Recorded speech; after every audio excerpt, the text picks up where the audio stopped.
Estimados alumnos, bienvenidos al cursado de nuestra materia, Derecho Procesal, primera parte, que comprende la teoría general del proceso y el procedimiento penal. Nuevamente, bienvenidos todos a esta nueva instancia del cursado de nuestra materia que se brinda en el ámbito del claustro de la Facultad de Derecho y Ciencias Sociales de la Universidad Nacional de Tucumán. Es un verdadero placer, en nombre de nuestra cátedra, la cátedra A de esta disciplina, darles a todos la bienvenida y esperar que, como es habitual, en el segundo cuatrimestre de cada año lectivo podamos intercambiar pensamiento, podamos compartir conocimiento, podamos crecer en el intelecto de lo jurídico y de lo personal a través de esta materia tan apasionante. Y lo digo con absoluta convicción, porque este encuentro de ustedes con el derecho procesal, que tendrá lugar a partir de ahora, de esta clase inaugural, marcará un antes y una hora en la currícula de vuestros estudios en la Facultad de Derecho, ya sea en las carreras de procuración o de abogacía. Estoy absolutamente convencido de ello, ya que en este tercer o cuarto año que ustedes vienen curricularmente cursando, va a ser la primera ocasión frontal, decisiva, en que van a afrontar la organización judicial y las conductas y normas procesales que ante la misma se desarrollan. Este Derecho Procesal 1, que hoy inauguramos como asignatura, marca el comienzo de los conocimientos del derecho procesal para todos ustedes y va a indicar un derrotero que los va a acompañar hasta prácticamente la recepción misma de los títulos de grado.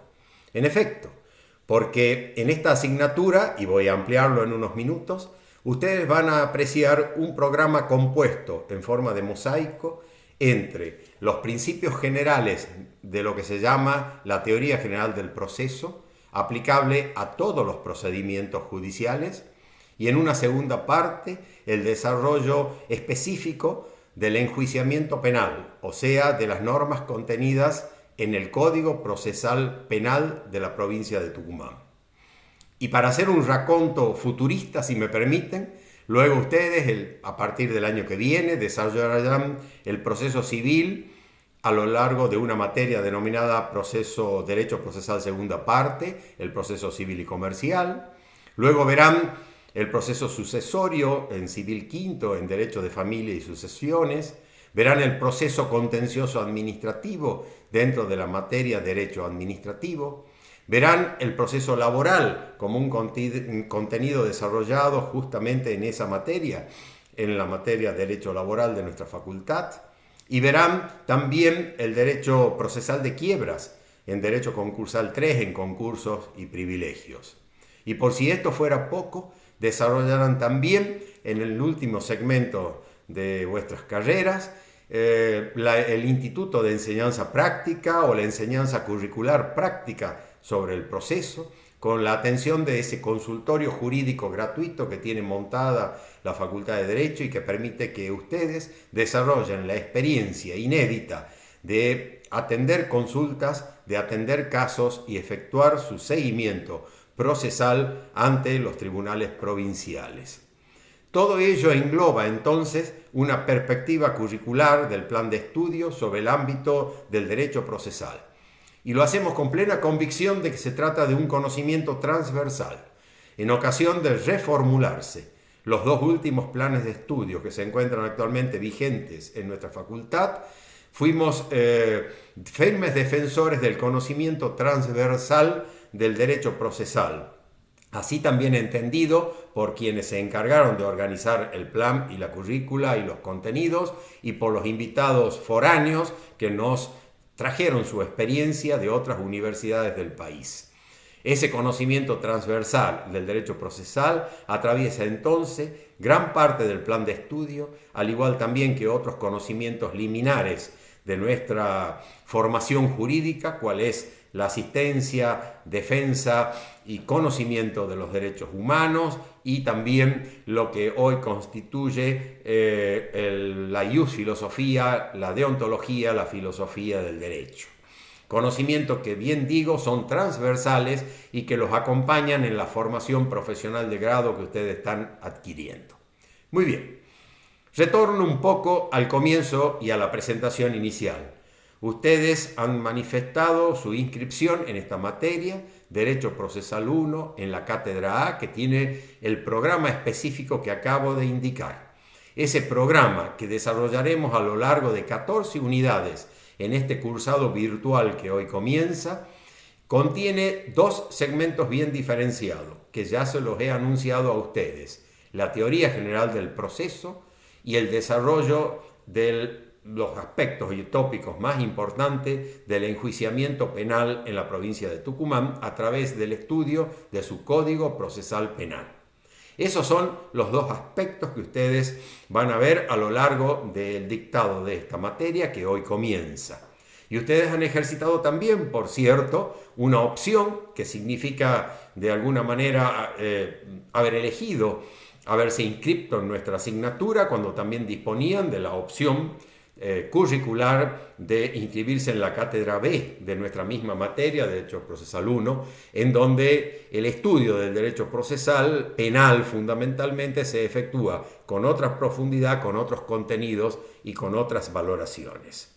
Pues bien, ya en nuestra materia debemos indicarle entonces a ustedes que en el aula virtual van a poder acudir a apreciar los objetivos y propósitos del dictado de la asignatura. Van a encontrar también el contenido curricular, el contenido desarrollado de cada una de las 14 unidades en que vamos a dividir este cursado, y también la bibliografía básica determinada o por lo menos sugerida para las dos partes que componen nuestra materia: la teoría general del proceso por una parte y el Código Procesal Penal de la provincia de Tucumán por la otra. En lo demás encontrarán también en esa aula virtual la información que les indica a ustedes que nuestra materia, Derecho Procesal 1, Cátedra A, se dicta en el cursado en una comisión única, comisión 1 o comisión única. Y encontrarán también allí la nómina de todos los docentes que componen esta asignatura, con sus nombres completos, con sus cargos o funciones docentes y con eventualmente un teléfono o mail de contacto para cualquier consulta o inquietud que mereciere de vuestra parte, aparte de las que por supuesto se pueden desarrollar a través del aula virtual, habilitando los mecanismos para ello. También encontrarán ustedes allí el cronograma de clases, es decir, hemos efectuado en reunión de cátedra un desarrollo puntual de qué manera y cómo, con el calendario de los meses de agosto a diciembre de este año, vamos a cumplir el desarrollo de nuestra materia, que dicho sea de paso, también lo recordamos, se dicta los días lunes y miércoles.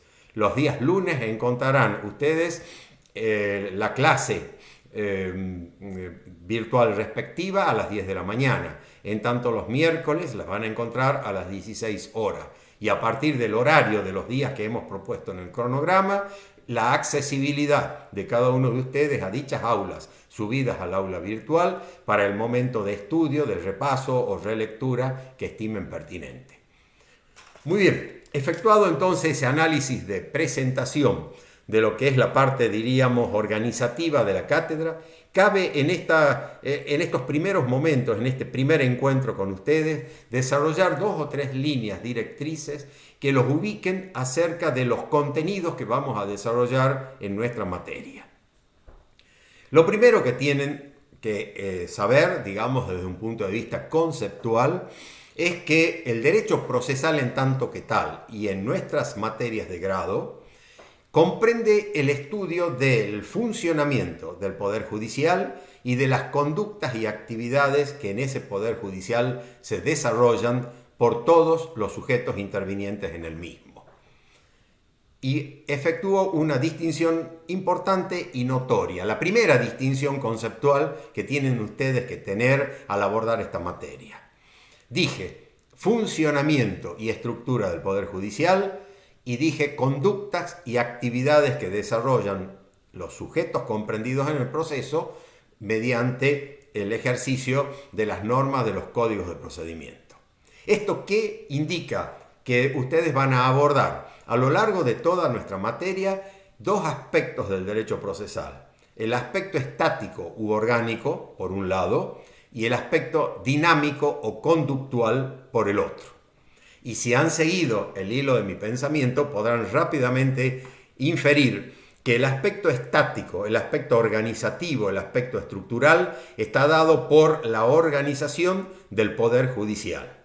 Ese es el aspecto estático, es el esqueleto, es la estructura que de alguna manera organiza uno de los tres poderes del Estado, el Poder Judicial, y lo hace en cada una de las jurisdicciones provinciales y también en el orden nacional.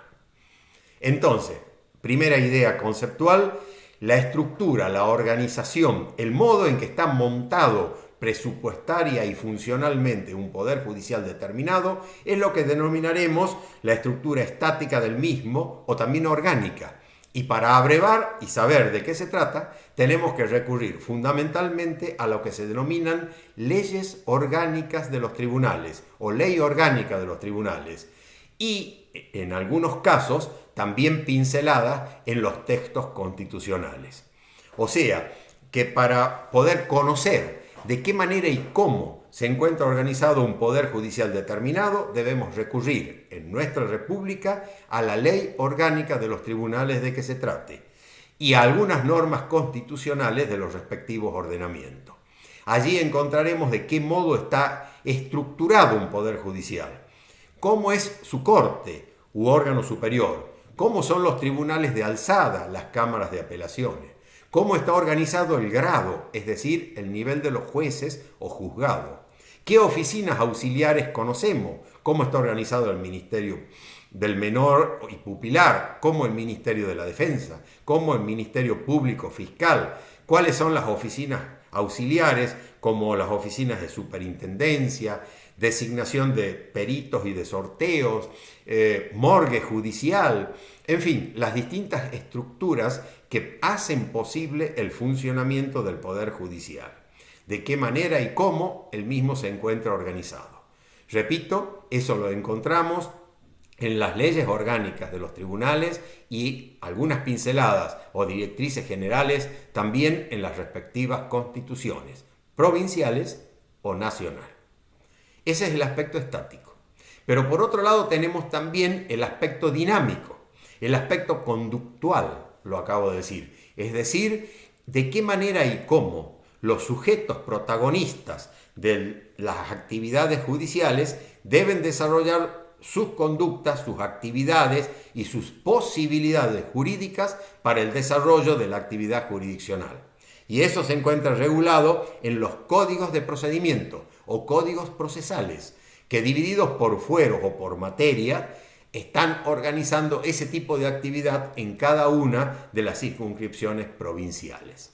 Si ustedes quieren abrevar en lo que sería la jurisdicción de la provincia de Tucumán, es decir, la organización del Poder Judicial tucumano, esos códigos están compuestos por el Código Procesal Civil y Comercial, el Código Procesal Laboral, el Código Procesal en lo contencioso administrativo y también en lo específico para los procesos constitucionales especiales o situaciones constitucionales, el Código Procesal Constitucional.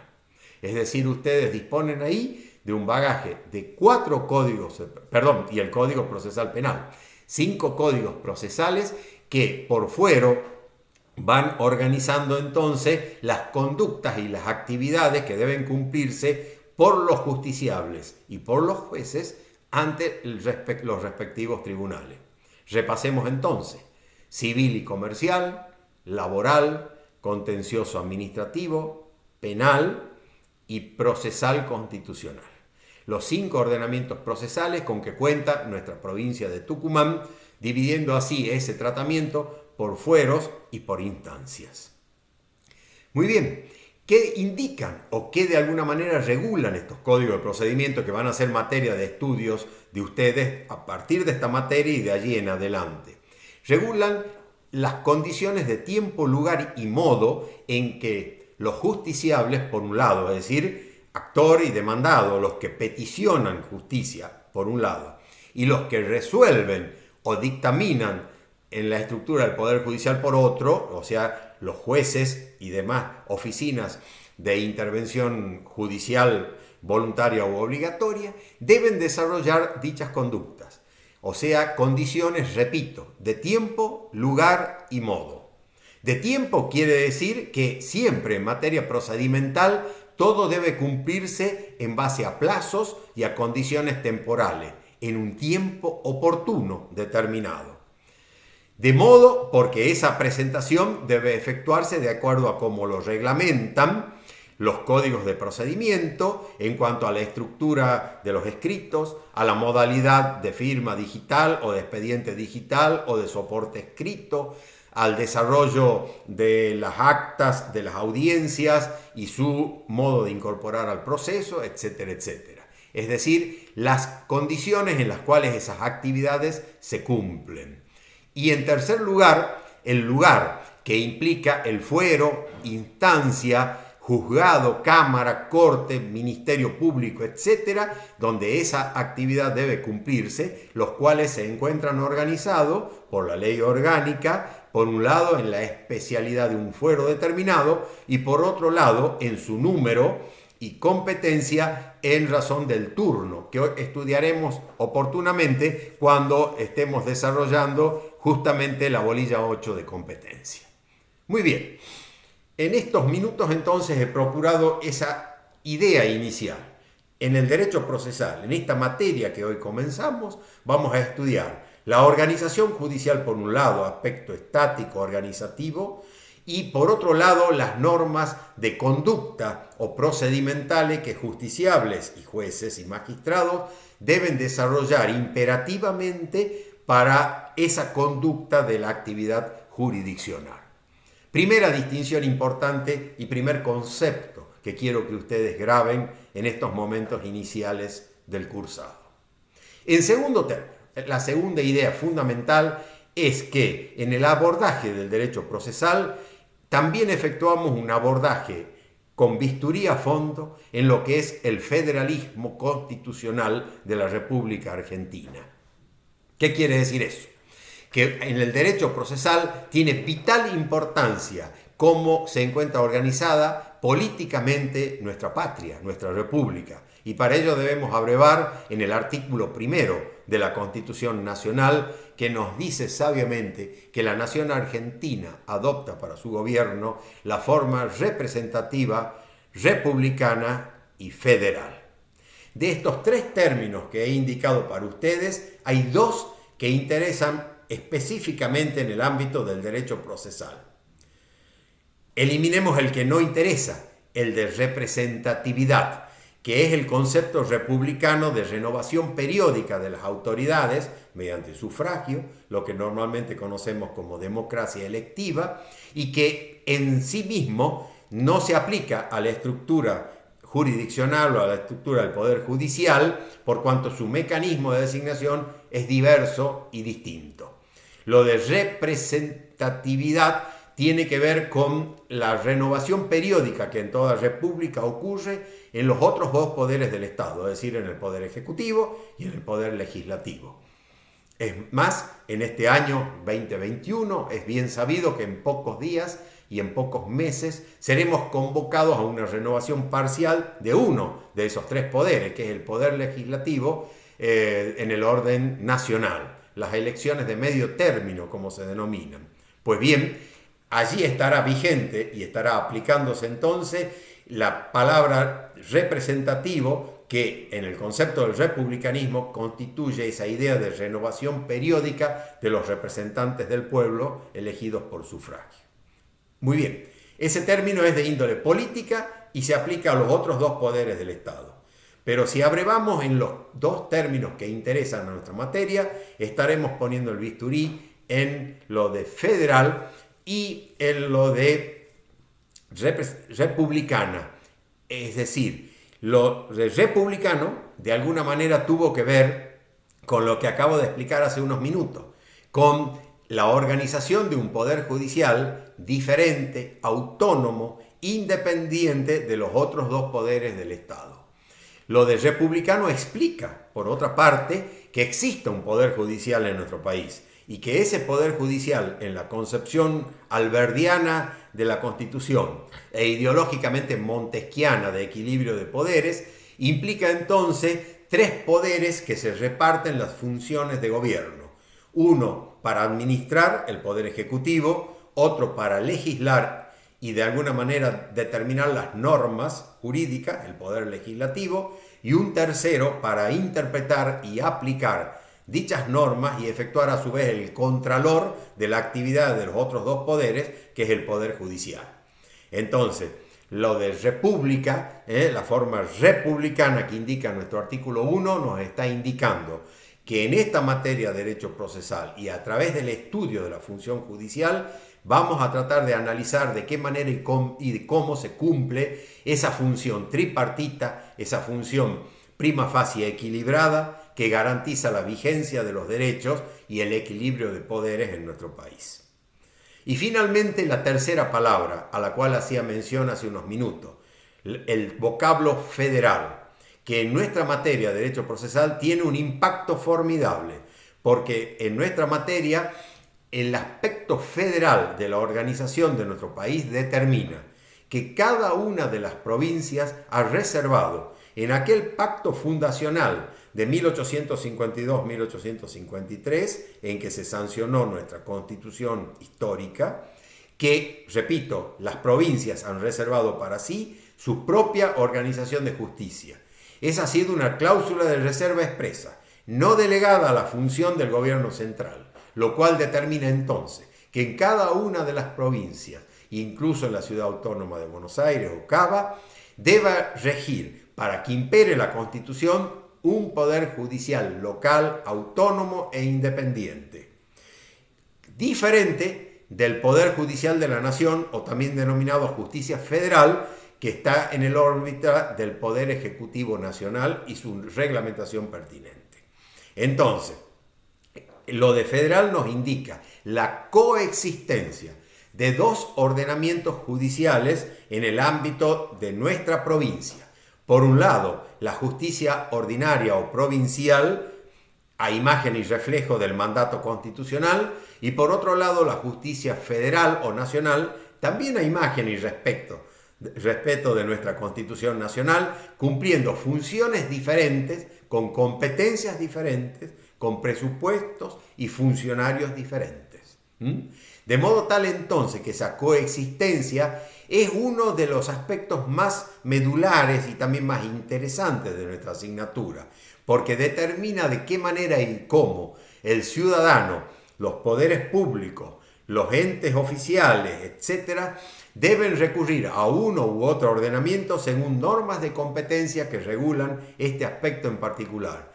Por lo cual ya les estoy indicando la importancia relevante que en nuestra materia tiene el desarrollo de la unidad 8 que le hemos propuesto en el programa del dictado, donde desarrollaremos estos conceptos con amplitud y con un zoom ampliado, delicado, para una gran comprensión de ustedes. Pero vuelvo al comienzo. Orden federal entonces indica que en la provincia de Tucumán, donde está radicada esta Facultad de Derecho y nuestra universidad, coexisten dos ordenamientos procesales. La justicia ordinaria provincial, organizada por la Constitución de la provincia de Tucumán y reglamentada por su ley orgánica de tribunales y por sus propios códigos procesales. Y por otro lado, la justicia federal, que tiene también su asiento y una delegación en la provincia de Tucumán, regulada por una ley orgánica de orden nacional y cuyas conductas se regulan por los códigos procesales de la nación. Esa coexistencia es una de las claves del procedimentalismo argentino. Y debo decirles a ustedes, ya anticipándome a la unidad 8, que cuando mencioné a la justicia provincial dije justicia provincial u ordinaria. ¿Qué quiere decir eso? Que esa es la justicia del juez natural, Cuando digo justicia ordinaria, quiero decir justicia común, la disponible para todos y cada uno de los ciudadanos que habitan la provincia de Tucumán. No está dicho ese vocablo con un sentido peyorativo. Lo de común o de ordinaria no quiere decir ordinariez o segundo término. Al contrario, quiere decir primer término. Es la justicia del juez natural. Es la justicia por naturaleza. Es el desarrollo procedimental de una estructura que va a permitir al ciudadano tucumano la defensa y la garantía de sus derechos. La otra, la justicia federal, en cambio es una justicia excepcional, es una justicia especial para determinados y muy concretos casos y para determinados y muy concretos sujetos litigantes. Por ello entonces funciona no para la generalidad de los casos, sino para algunos casos especiales. Lo cual, ¿qué está queriendo decir? Que en el ámbito del desarrollo de la jurisdicción y del poder judicial, la regla es la justicia ordinaria o provincial. La excepción, la justicia especial federal. Y por supuesto que eso implica una tutela específica que todo Estado provincial debe efectuar y resguardar. Es más, ustedes que han estudiado ya constitucional saben perfectamente que es obligación de todo Estado provincial para poder ser respetado como tal, haber tenido la capacidad jurídica de organizar 3 estamentos importantes para el constituyente de 1852. La educación pública, el régimen municipal y la administración de justicia. Si alguno de esos 3 pivots sobre los cuales debe asentarse un gobierno provincial eficaz no cumple su objetivo, es pasible de intervención federal global a todo el ámbito de la provincia, o bien de intervención federal a alguno de dichos poderes que no está funcionando como constitucionalmente corresponde. Fíjense ustedes de importante que para una provincia significa asegurar la administración de justicia. Ya ha ocurrido en la historia política argentina numerosos casos de intervenciones federales porque este precepto constitucional no ha podido ser observado y defendido o se ha encontrado seriamente cuestionado en el ámbito de alguna provincia de nuestra República. Muy bien, ya hemos desarrollado entonces para ustedes 2 ideas centrales. La idea de la organización del derecho procesal desde el punto de vista de su estudio estático y su estudio dinámico, y en segundo término, de qué manera y cómo nuestra Constitución impacta en el derecho procesal, generando 2 órdenes procesales: el orden procesal provincial, justicia ordinaria o local, y el orden procesal federal o justicia especial o poder judicial de la nación. En tercer término, abordadas esas 2 ideas, lo tercero que interesa saber es que a lo largo del estudio del derecho procesal que vamos a empezar en la clase de hoy, ustedes se van a encontrar en lo que respecta a la jurisdicción, o sea, al poder judicial, con una estructura jerárquica y piramidal. Repito, una estructura jerárquica y piramidal, un triángulo, en cuyo vértice se encuentran los superiores tribunales de justicia o cortes supremas de justicia. En la etapa intermedia, los tribunales de alzada, como denominamos, que son las cámaras de apelaciones. Y en la base del triángulo, la denominada justicia de grado o justicia de primera instancia o juzgados de grado.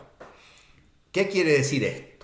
Que esto es entonces un triángulo dividido en 3 franjas, un nivel superior de conducción y jerarquía, que son los superiores tribunales o cortes de provincia, el nivel intermedio, que es el de las cámaras de apelaciones o tribunales de alzada, y finalmente la base del triángulo está constituida por la justicia o juzgado de primera instancia. Voy a decir 2 o 3 palabras sobre el particular para ubicarlos a ustedes.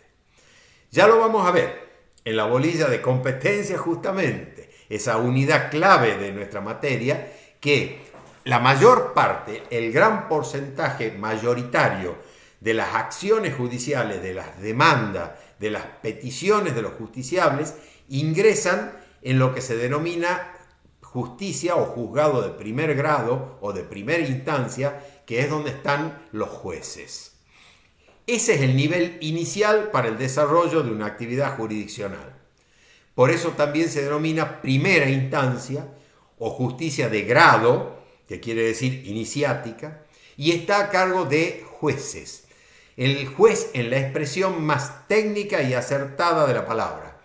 Y en este caso, la primera instancia, los juzgados, tienen una característica, son unipersonales, o sea que a cada juzgado corresponde un juez. A cada juzgado un juez, unipersonales. Por supuesto que dentro de la estructura orgánica de un juzgado, luego esa oficina judicial, como denominan los españoles, y nosotros le denominamos secretaría, está compuesto por distintos funcionarios y empleados que jerárquicamente o con sentido de equipo y de división del trabajo cumplen todos los trabajos internos que se deben cumplir en un juzgado cualquiera. Encontramos así, y ya lo van a ver después, a los secretarios, a los prosecretarios, a los relatores, a los oficiales y finalmente a los empleados que cumplen algunas de las funciones habituales de un juzgado de grado. Entonces, para que quede claro, la base del triángulo está constituido por lo que se llama primera instancia o juzgado. Unipersonales porque a cada juzgado le corresponde un juez. Es lo que también se denomina nominación, primera nominación o juzgados de grado.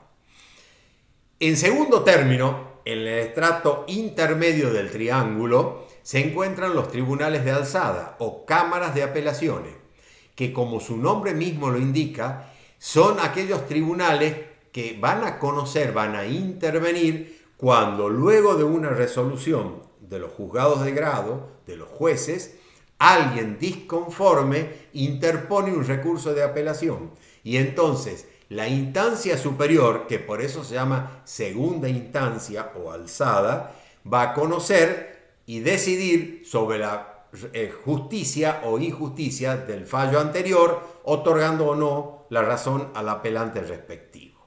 O sea que ese segundo nivel de la organización judicial es la segunda instancia, son las cámaras de apelaciones y ante ello tenemos una característica muy particular, son tribunales plurales.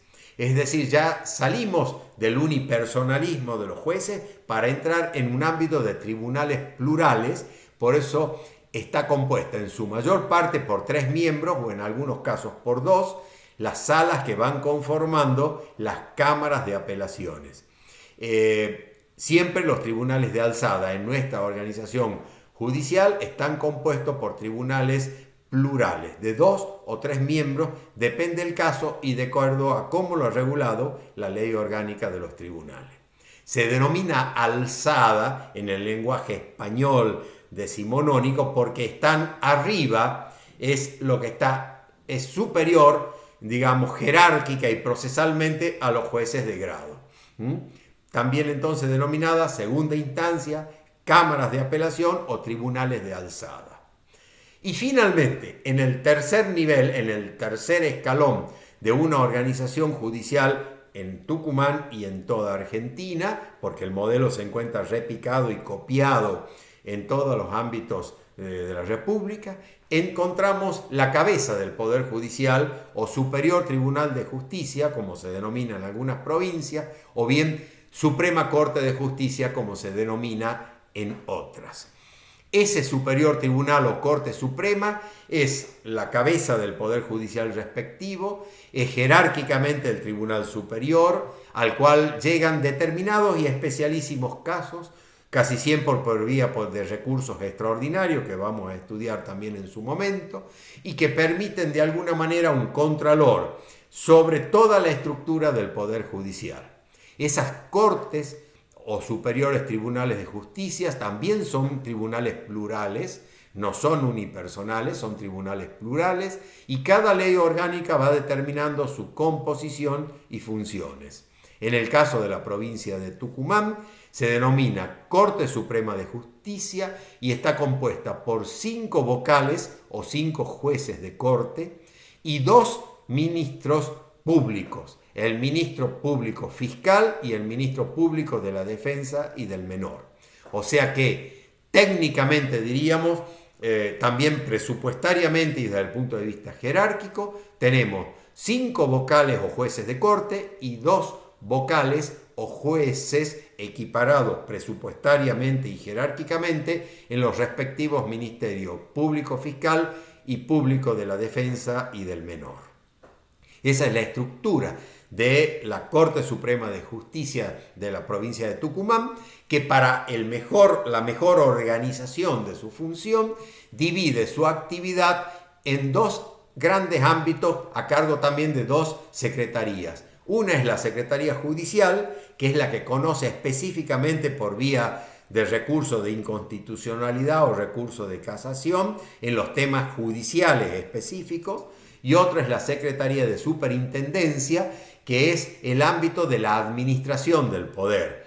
Entonces, en el ámbito de la administración de poder, esa Secretaría de Superintendencia se encuentra en lo que es la tarea de gerenciamiento de esa estructura que hoy es un poder del Estado, como es el Poder Judicial, e imagínense entonces que de esa Secretaría depende el manejo económico de los recursos del poder, el manejo del personal, los nombramientos, los ascensos, las jubilaciones, los fallecimientos, los reemplazos, los traslados, etc. Y también la organización de todo lo que es lo edilicio, todo lo que es el gasto de gerenciamiento o funcionamiento común, como la energía eléctrica, como la provisión del material del trabajo, como la organización interna edilicia para el funcionamiento de las oficinas, las movilidades y traslados, etcétera, etcétera. Todo en definitiva lo que significa gerenciar, administrar un poder judicial. Eso lo efectúa la Corte a través de las oficinas de superintendencia o secretaría de superintendencia, y cuando resuelve algo sobre el particular, una palabra que pido que desde hoy ya les quede grabada, que se denomina acordada. Es decir, es una resolución interna de la Corte previo acuerdo, de allí la palabra acordada, previo día de acuerdo, con la firma de todos o la gran mayoría de los miembros, y regula el aspecto de la superintendencia. En cambio, que el aspecto judicial está a cargo de una secretaría judicial, y cuando se resuelve algún tema judicial de constitucionalidad, de casación, de recurso especial o extraordinario, ahí se dictan sentencias de corte. O sea que la Corte se pronuncia, diríamos, públicamente, ya sea por sentencias a través de los temas judiciales de su Secretaría Judicial o por acordada a través de la Secretaría de Superintendencia en los temas de gerenciamiento y administración del poder. Esa es la estructura de un poder judicial tipo tanto en nuestra provincia de Tucumán cuanto en las restantes provincias, con matices organizativos que dan las propias leyes orgánicas. Repito entonces y empecemos a la inversa. En la cabeza, una corte o superior tribunal. En el medio, tribunales colegiados que se denominan segunda instancia o cámaras de apelación o tribunales de alzada. Y en la base del triángulo, los juzgados de primera instancia a cargo de jueces unipersonales. Este esquema se replica también en el orden federal o nacional. Y ustedes habrán sentido normal, seguramente, de una Suprema Corte de Justicia de la Nación, establecida allá en la Ciudad Autónoma de Buenos Aires, en el Palacio de Tribunales, que está sobre calle Talcahuano, frente a la histórica Plaza Lavalle, y los 5 miembros que conocen seguramente por la difusión pública. Y después también las cámaras federales de apelación, algunas con sede en la propia Ciudad de Buenos Aires y otras dispersas de acuerdo a cuanto fue necesario en la organización del país, y finalmente los juzgados federales, que al menos uno debe existir por circunscripción provincial. En el caso de nuestra provincia, nosotros contamos hasta el momento con 2 juzgados federales, el juzgado federal número 1 y el juzgado federal número 2, siendo que el juzgado federal número 1 tiene además una tarea no solo judicial, sino una tarea política adosada a su función, que es lo que se llama la Secretaría Electoral, que durante todos estos días y hasta el desarrollo de las elecciones generales que van a tener lugar en noviembre del año 2021 en nuestro país, van a ver funcionar como contralor de esas elecciones de orden nacional. ¿Por qué? Porque esa Secretaría Electoral, del Juzgado Federal número 1 de Tucumán controla, gestiona, verifica y valida las elecciones de índole nacional. En tanto que si las elecciones fueran provinciales, existiría bajo el ámbito de nuestra Corte de Provincia Provincial una junta electoral u oficina electoral que se encargaría del contralor de esos comicios exclusivamente locales. Eso es de a grandes rasgos cómo está organizada entonces nuestra justicia provincial y nuestra justicia federal según los respectivos ordenamientos. Muy bien, para no extenderme demasiado en esta clase inicial de bienvenida, la invitación entonces es que en base al cronograma que hemos publicado en el aula virtual puedan ustedes seguir el desarrollo de nuestra asignatura. Ahí también están fijadas y ya comunicadas a Secretaría Académica las fechas de los dos parciales en que se divide la evaluación de la asignatura, un primer parcial y un segundo parcial, y cada uno de ellos contando con el recuperatorio pertinente. Todavía no les podemos informar sobre qué modalidad habrá de cumplirse ese examen y su recuperación. Todo dependerá de las normas que al respecto dicte la universidad y la facultad, en la idea de que si podemos los efectuaremos presenciales y si no se puede con los protocolos pertinentes será en forma virtual y escrita. En ambos casos, debo decirlo, será siempre escrito, virtual o presencial. Y de eso tendrán ustedes conocimiento oportuno en base a los informativos que brindará nuestra facultad al respecto o en base a la información que nosotros mismos brindaremos a través de esta aula virtual. Muy bien, con estas palabras termino esta presentación de la materia. Los invito a seguir nuestras clases, a abrevar en la disciplina del derecho procesal que hoy comienza para ustedes, y con estas ideas ya genéricas doy por finalizada esta clase inaugural y los espero entonces para la próxima, donde habremos de desarrollar con amplitud la unidad número 1 del programa, desarrollando los tópicos más importantes de la parte general del derecho procesal. Muchas gracias.